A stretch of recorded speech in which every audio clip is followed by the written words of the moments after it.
Up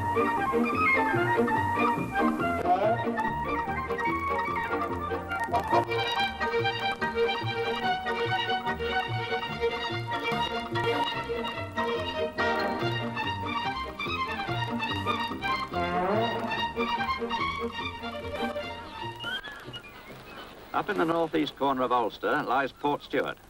Apart from being famous for its golf courses, this little seaside town has, since 1929, been the start and finishing point for Ireland's annual NW200 motorcycle races. Run over a course of 11 miles, it has 3 classes, for 500, 350 and 250cc models, all racing at the same time, but with half-minute intervals between the mass starts of the different classes. In the paddock, the usual pre-race excitement is everywhere, as the machines are checked and fueled.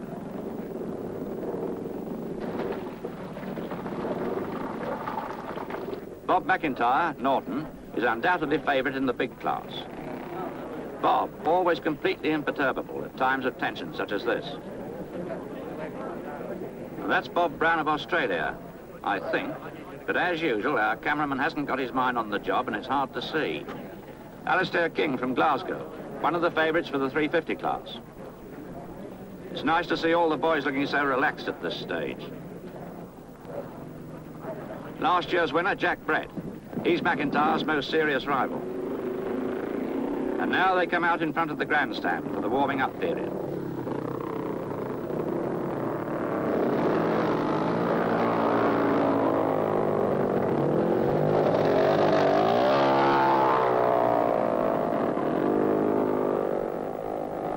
I wonder just what Bob's thinking about.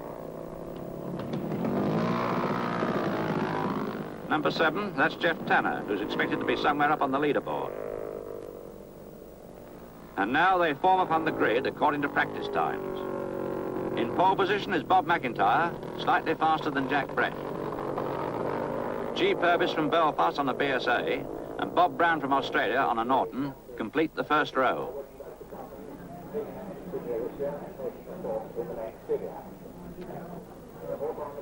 Two minutes to go. The riders' faces reflect their varying reactions.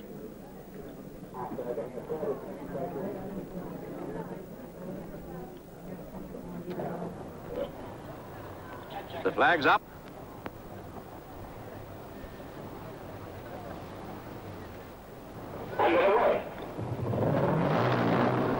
And as they roar away towards Henry's Corner and the promenade, it's Bob Brown in the lead from Bob McIntyre.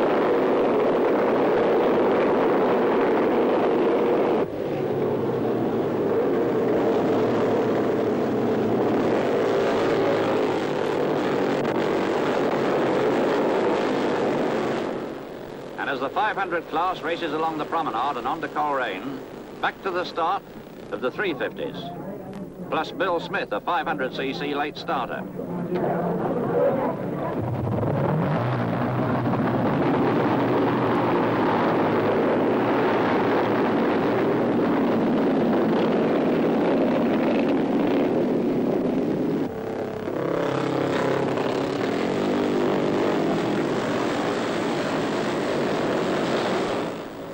Around Henry's Corner go the 350s.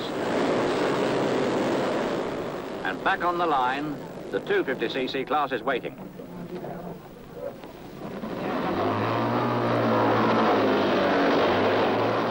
And now the whole field is away. Already, down at Milburn Hairpin, the 500cc leaders are appearing. And it's Bob McIntyre first, 5 seconds ahead of Jack Brett.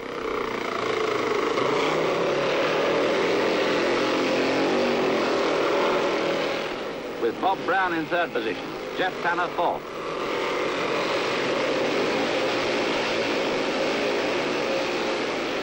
Over Shell Hill Bridge and along the fast stretch to Metropole Corner in Portrush goes McIntyre, widening the gap between the field, as they, in turn, take the tricky S of the bridge. Now down at Portrush, McIntyre is 6 seconds ahead of Brett and is beginning to move really fast.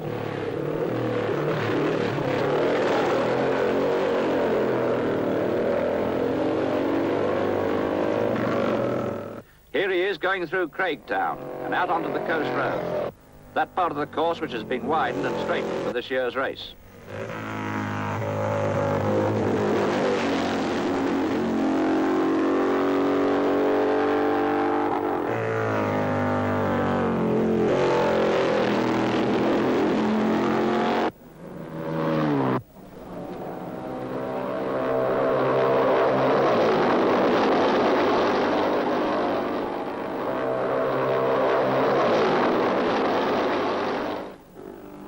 Henry's Corner with its tricky exit, and a lamppost in your way if you overdo it, McIntyre and Brett are quickly leaving the field far behind them.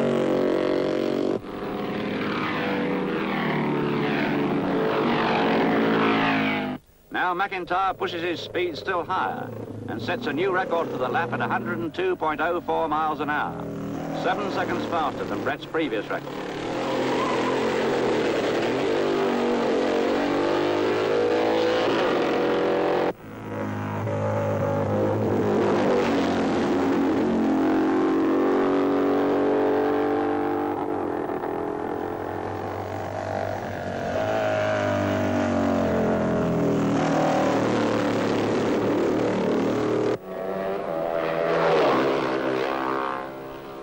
Number 52, Alistair King, is leading the 350 class, and incidentally is ahead of quite a number of 500s.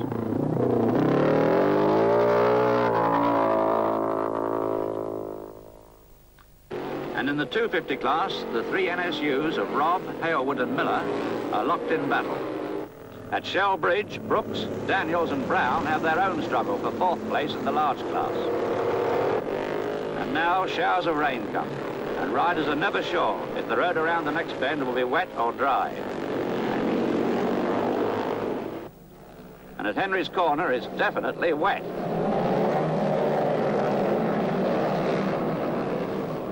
But no damage is done, except perhaps to injured feelings, nor to McEvoy, who chooses Craigtown as his dismounting point.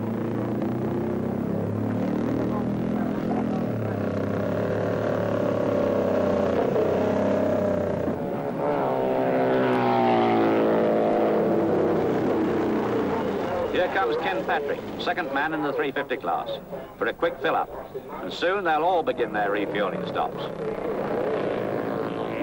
But no one is expecting the leaders to need fuel, and it's a surprise when after 8 laps, McIntyre comes in for a top-up.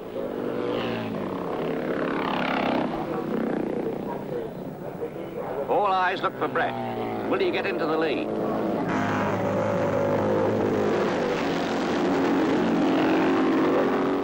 Here he comes along the seafront.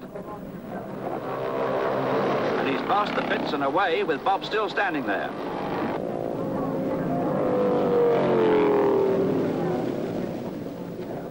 Away through Henry's Corner goes Brett. And now McIntyre gets back into the race again. And what a race this will be if only Jack Brett doesn't stop for fuel.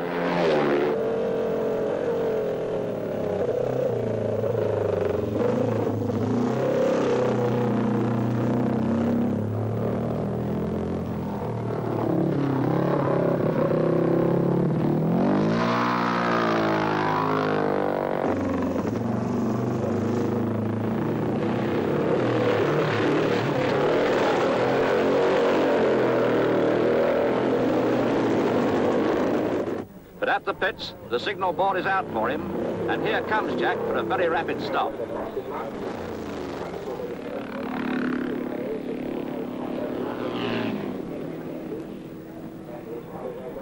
But quick as it is, McIntyre's quicker, and he's passed and away in the lead again before Brett gets started.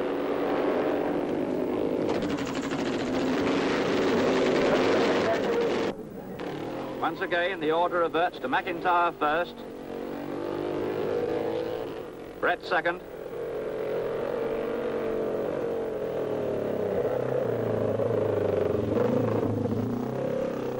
and lying now in third place, Bob Brown on number 14. Comfortably ahead of Bruce Daniels, number 21.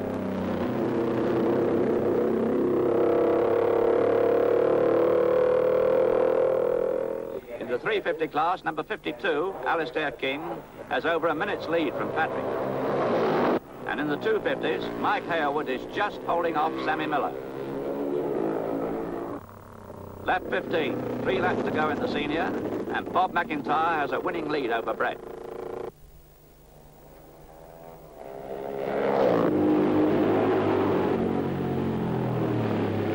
Through Milburn and up the slope to Shell Bridge.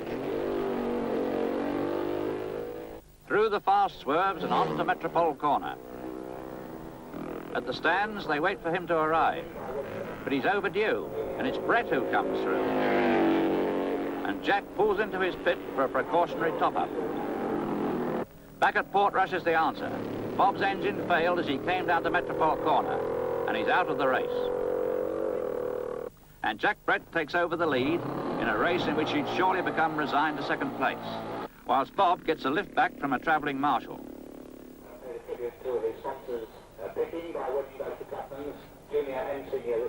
But Bob still finds time to sign autographs, a difficult job to do at a moment filled with disappointment. And Brett goes through with only 2 laps between him and victory. Number 14, Bob Brown, gets a quick lift up into second position.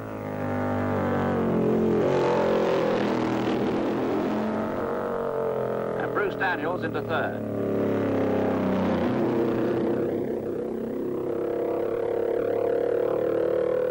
Here goes Jack on his last tour. Back at the grandstands, they're ready and waiting for him.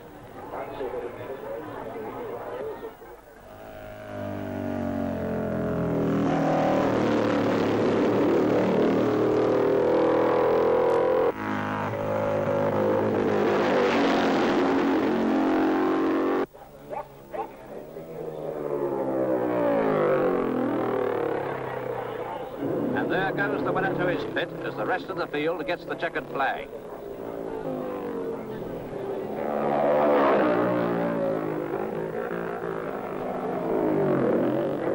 And indeed, no one could be a more popular winner of this race than Jack Brett, who for the 2nd year in succession has carried off the main spoils. And this year, he gets not only the cup, but puts up a new record average speed of 98.40 miles an hour. Winner of the 350 class is Alistair King at 93.19 miles an hour. And Sammy Miller gets the 250cc verdict at 87.09 after a photo finish with Mike Halewood. And so ends the 1958 Northwest 200, the 22nd meeting of a classic event in the motorcycling calendar, which all enthusiasts hope to see continue for many years to come.